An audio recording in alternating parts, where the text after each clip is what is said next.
कहाँ? अब तक तो पता नहीं चला, लेकिन 4-5 दिनों के बाद पता चला क्योंकि बहुत तबीयत खराब थी। तब उन्होंने सुनाया कि मैंने भगवान को अपना बच्चा बनाया था, शिव को अपना बच्चा बनाया था, और मुझसे उठना भी नहीं हो रहा था बिस्तर से, लेकिन पानी की प्यास बहुत लगी थी। अब पानी कहाँ से आए? चमत्कार तो होगा नहीं कि गिलास उठकर मेरे मुख में आ जाए, क्योंकि यहाँ पे चमत्कार जादूगर की कोई बात ही नहीं है। तो कहा कि मुझे ऐसा लगा कि धीरे धीरे मेरी प्यास बुझते जा रही है। कोई पानी का गिलास भी उठ के नहीं आया, लेकिन मुझे धीरे धीरे ऐसे लगा कि जैसे मेरी प्यास बुझते जा रही है, कोई मुझे पानी पिला रहा है। तो ये है भगवान को अपना बच्चा बनाना। तो ऐसे बहुत सारे अनुभव कि जो होता है वो अच्छा होता है। तो इस चक्र का अर्थ ही है कल्याणकारी। इस चक्र में जो भी होगा वो अच्छा होगा। तो इस चक्र को 4 युगों में बांटा गया, सतयुग, त्रेता युग, द्वापर युग और कलयुग। 4 युगों में बांटा गया। और ये चक्र कितने वर्ष का है? 5000 वर्ष का। और हर एक युग को 1250 वर्ष दिए गए हैं।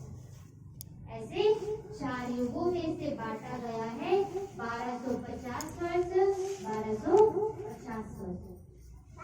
तो सबसे पहले इस स्वास्तिका को दर्शाया गया है पहले युग में, सतयुग में 1250 वर्ष। सतयुग का अर्थ ही होता है सत्यता का युग, जहाँ पर सुख, शांति, समृद्धि, धन, संपदा सब में वो सत्व प्रधानता थी। यहाँ पर जो देवी देवता थे ये थे श्री कृष्ण और श्री राधे। यहाँ के ये राजकुमार राजकुमारी थे सतयुग के। और यहाँ पर जो दुनिया थी ये सोने की दुनिया थी। कहते भी है ना, जहाँ डाल डाल पर सोने की चिड़िया करती बसेरा वो भारत देश हमारा। तो ये वही सतयुग है, ये वही सोने की चिड़िया है, जिसे सतयुग नाम दे दिया। और ये जो सतयुग है ये 1250 वर्ष का है। और यहाँ पे जो राजा रानी है श्री कृष्ण और श्री राधे। और यहाँ पे जो देवी देवता होते हैं ये उनका एक जन्म 150 वर्ष का होता है।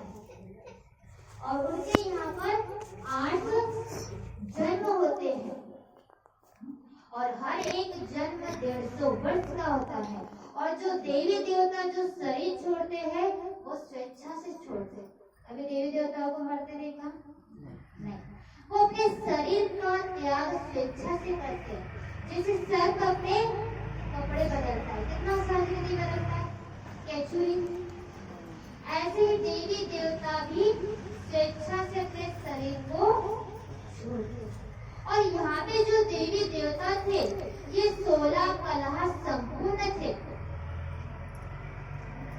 16 कलाएं उनमें थी। तो ये जो युग था ये सत्यता का था। यहाँ पर सोने की दुनिया होती है, सब कुछ सोने का होता है, सोने के महल, सोने के बर्तन, सब कुछ जो राजपाट होता है ये सोने का होता है। फिर धीरे धीरे आता है त्रेता युग। तो जो सोने की दुनिया थी अब धीरे धीरे नीचे आ रहे हैं, तो वो दुनिया हो गई अब चांदी की।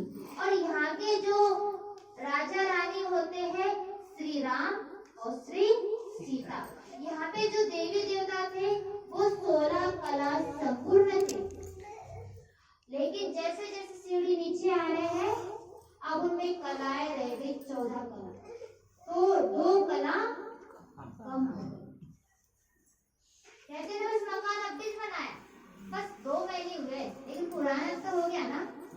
हाँ? बस 2 महीने हुए और एक दरार आ गई, लेकिन पुराना तो हो गया ना।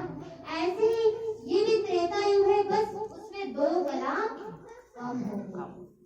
और इन दोनों युगों को मिलाकर कहा जाता है स्वर्ग, जहाँ पर देवी देवता राज करते हैं। और ये भी जो दुनिया होती है सुख शांति समृद्धि सबसे भरपूर वही दुनिया ही होती है। और यहाँ पे जो हमारे जन्म होते हैं, यहाँ पे जो हमारे जन्म होते हैं ये 12 जन्म होते हैं।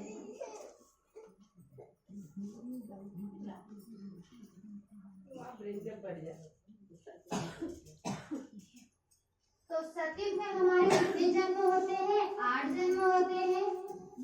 और धीरे धीरे नीचे आ रहे तो 8 से फिर 12 जन्म हो गए। और यहाँ पर एक वर्ष जो होगा वो 125 वर्ष का होता है। यहाँ पे जो देवी देवता